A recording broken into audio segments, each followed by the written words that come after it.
今日咧就要同大家介紹呢隻 Double Gundam Seven Sword G 嘅，咁就係呢個七劍嘅再版啦。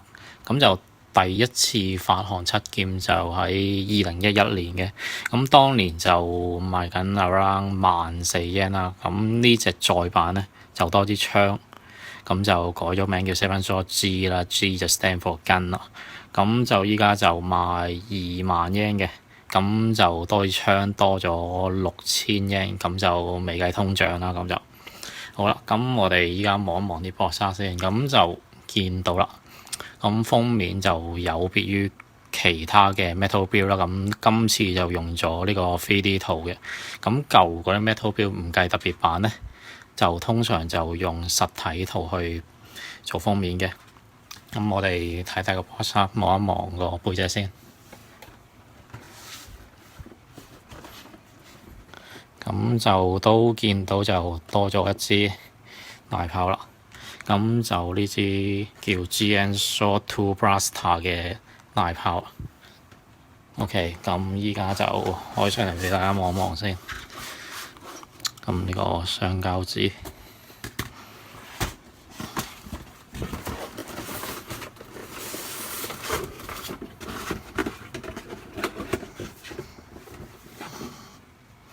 OK， 睇睇啲配件先。咁呢個就地台啦，兩把 GN Sword 2，呢個就 Double Gundam 原本嘅膝頭嚟嘅。咁就呢度就4對替換用嘅手型啦。咁仲有呢條繩，咁呢條電纜，咁就俾呢個 GN Sword 2個短劍就飛出嘅時候用嘅。OK， 咁呢個擺埋一邊先啦。咁主體啊，咁主體呢個咧，我哋大家睇到呢個都有雙膠紙嘅。咁 Metal Build 就比較少見雙膠紙。咁雙膠紙咧就通常就係 QC 嘅時候俾人 reject 咗，要再打翻廠執過，或者擺漏咗嘢，或者又要再執嗰啲細位嘅時候，咁冇理由俾個新盒嚟嘅，咁就解開咗舊盒再封翻好嘅啫。咁呢隻新貨嚟嘅，咁就應該唔會咁快有二手扮新啦。咁就大家都可以唔使介意呢樣嘢住。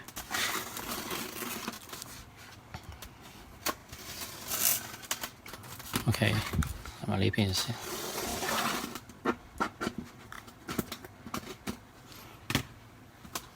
咁搣咗塊紙皮出嚟先。好。咁就都望望啲配件先啦。咁就主體啦，有兩個呢個激光劍嘅特效，咁大劍加兩個拳人，仲有兩把 GN Sword 2嘅。呢個就係 GN Sword 2嘅連接件啦，仲有兩把激光劍，一個俾支槍用嘅弩嘅。OK。先攞個主體出嚟望一望先。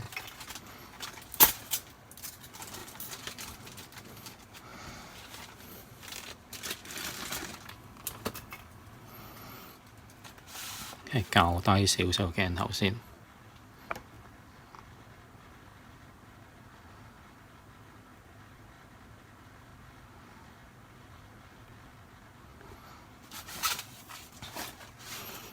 OK， 咁就先望一望個主體有冇啲咩特別問題先。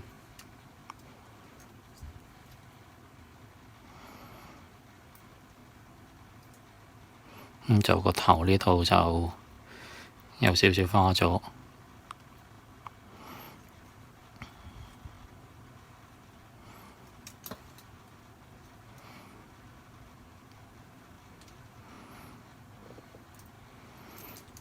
咁呢隻同原版嘅分別咧，就在於多咗呢啲 marking 就有少少更換嘅，舊版就比較少啲 marking 嘅，咁就多咗呢啲背脊呢個位啦，呢啲小 marking 嘅，同埋呢啲綠色嘅透明部件都有作出呢個調整啦。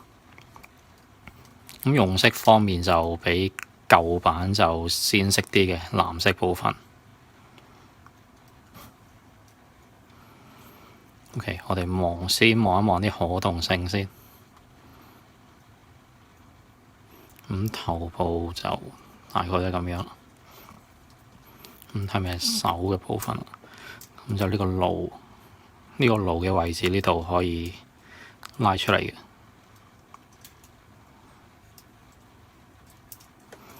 咁但係呢個位置就有限嘅活動範圍啦。咁就變相就呢隻手就唔可以舉高過呢度。OK。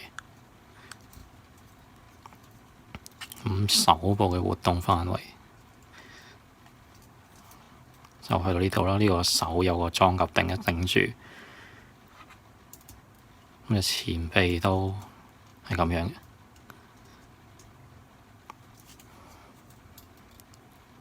咁向橫，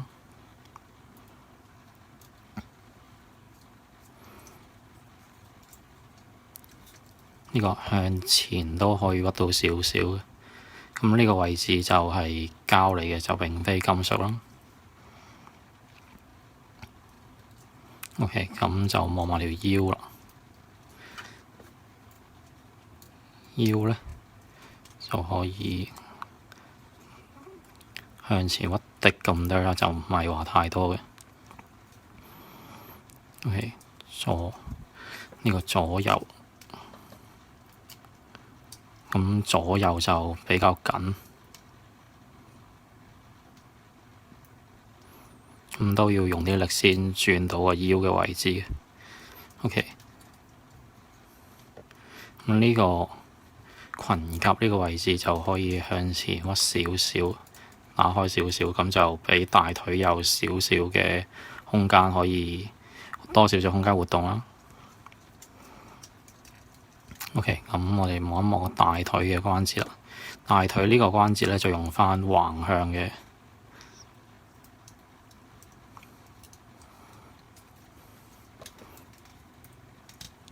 咁向前都有少少頂裙甲嘅，去到呢度。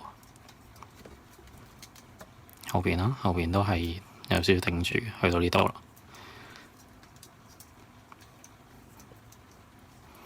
咁睇下膝頭個關節，膝頭呢度都係用翻二重嘅關節啦。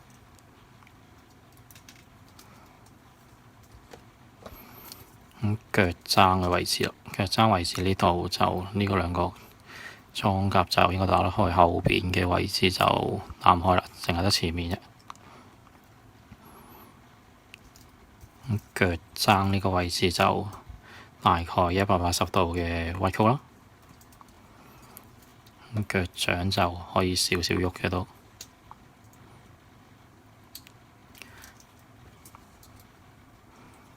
OK， 就係咁啦。咁就睇完個主體，咁我哋再望一望啲配件先。主體就擺埋一邊先。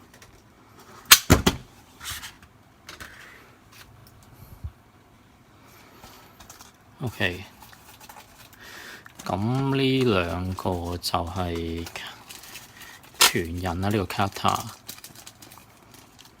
咁就裝返膝頭嗰個位置嘅。咁呢個手柄就可以拉出嚟揸住，兩支一樣嘅，咁就拍返落呢個位。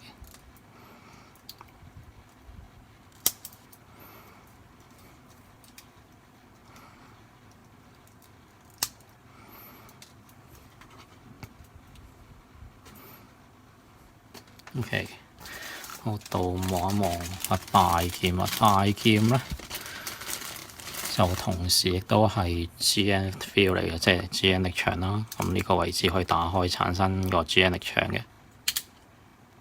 OK， 呢個前後再打開啦，咁樣。好啦，呢個手柄拉出嚟。呢度拉出嚟就裝返膊頭嘅位置啦，有兩邊可以打開嘅。呢度同時有個手柄嘅伸縮機構啦，咁就裝上去嘅時候就係咁樣收埋晒。用呢兩個位置拍塊呢度嘅，咁就一拍就拍咗去，咁就冇乜特別嘢。咁大劍都係呢個 GNO 嘅 stabilizer 穩定器嚟，咁冇咗 ORiser 嘅輔助，咁就靠呢個大劍做呢個 stabilizer。OK， 咁就再到呢個 GNSaw 2嘅 Long， 咁就係一個普通嘅 GNSaw 2換咗呢個前端嘅劍刃位置嘅啫。咁剛才都會有翻普通嘅 GNSaw 2嘅部件換翻落去嘅，俾你變翻做普通嘅 Double Gundam啦。咁呢個位置就咁掹開佢，咁就插翻嗰兩把劍落去嘅啫。咁呢個短劍呢，就前頭呢度可以掹開嘅，咁就裝翻頭先嗰個電纜落去。我而家再就呢個位置就咁吉落去個劍頭嘅度，咁劍尾呢個位置就係咁樣裝翻呢粒的嘅啫，一條鋼索。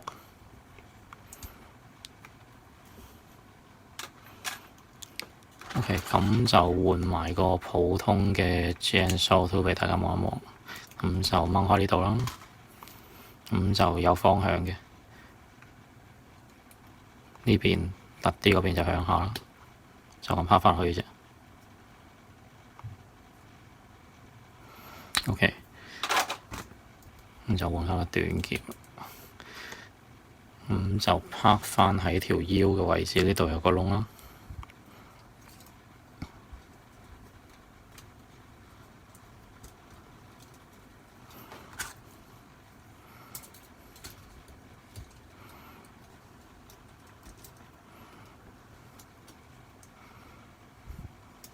咁樣嘅，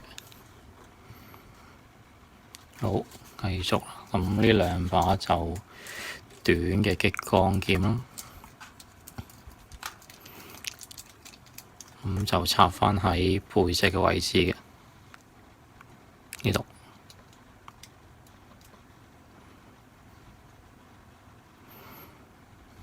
咁就有方向性嘅，咁呢個梯形嘅方向要對翻個窿先入到啦。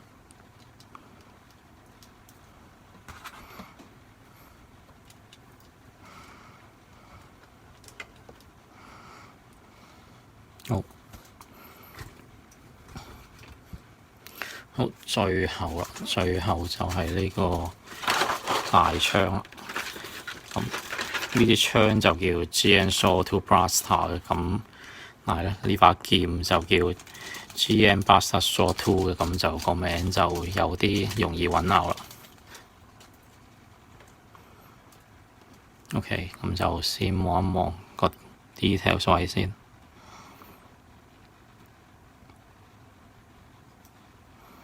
好，咁呢個位置咧就拉得出嚟啦。咁就槍帽嘅時候就可以拉出嚟呢個手柄，咁就兩邊都有嘅。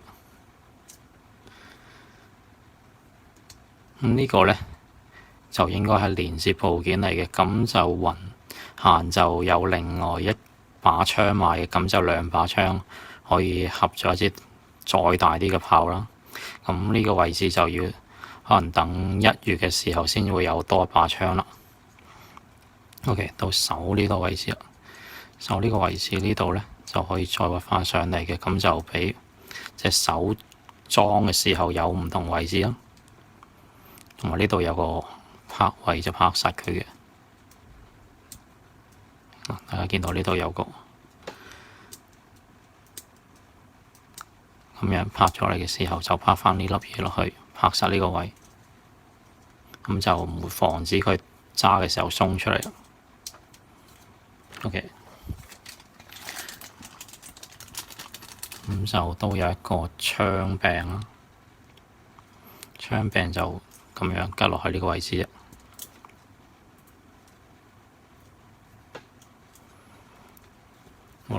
到最後就係呢個俾槍用嘅太陽爐。咁呢度就有個齒輪嘅卡緊機構啦。咁就裝返上呢個窿度嘅。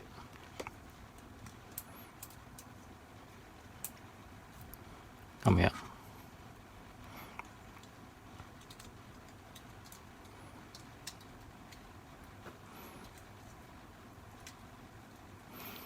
呢個係應該要掹咗出嚟先。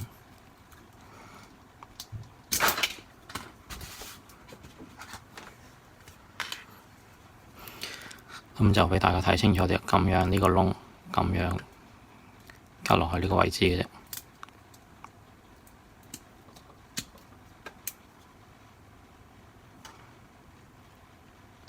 咁呢兩個凸位就裝返喺膊頭嘅呢個位置嘅，咁就要拆咗呢個爐落嚟先可以裝上去嘅。咁就拍返呢個落去先。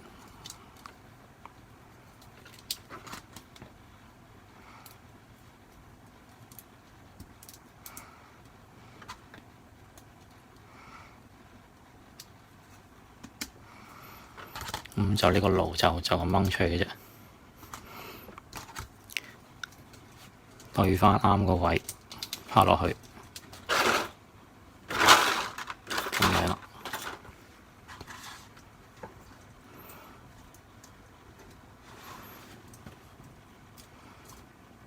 咁就都冇乜特別難度嘅。咁呢支炮咧就可以裝返喺手嘅位置嗰度嘅。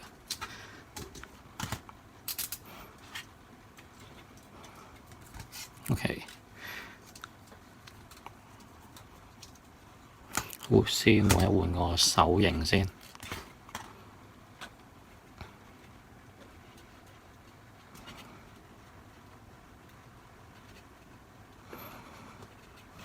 咁樣啦。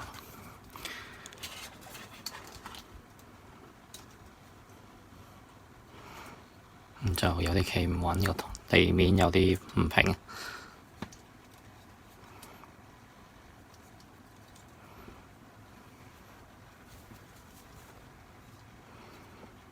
呢個就咁樣拍返喺手背嘅位置嗰度。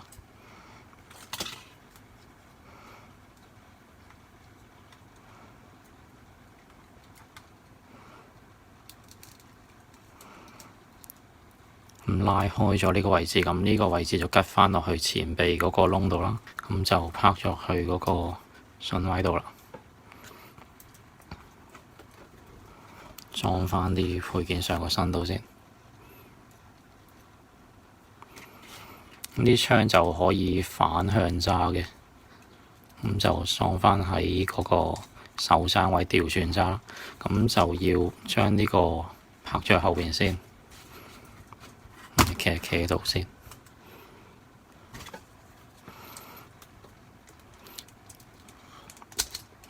咁就呢個位置拍返上嚟啦。咁就落返個卡準。咁就可以咁樣吉返喺個手背嗰度。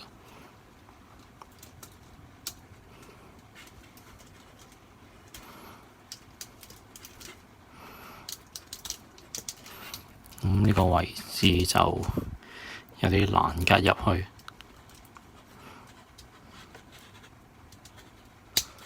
OK， 就咁樣調返轉揸嘅。咁裝咗喺手背就唔可以裝呢個手柄嘅部件啦。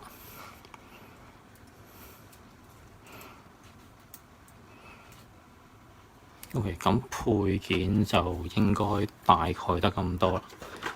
我哋最後望埋個地台先。咁地台就有少少分別啦，多咗個 G 字同埋多咗一格 icon 嘅。咁都係舊款嘅地台嚟嘅。OK， 咁就吉返晒啲冇起落個身度先。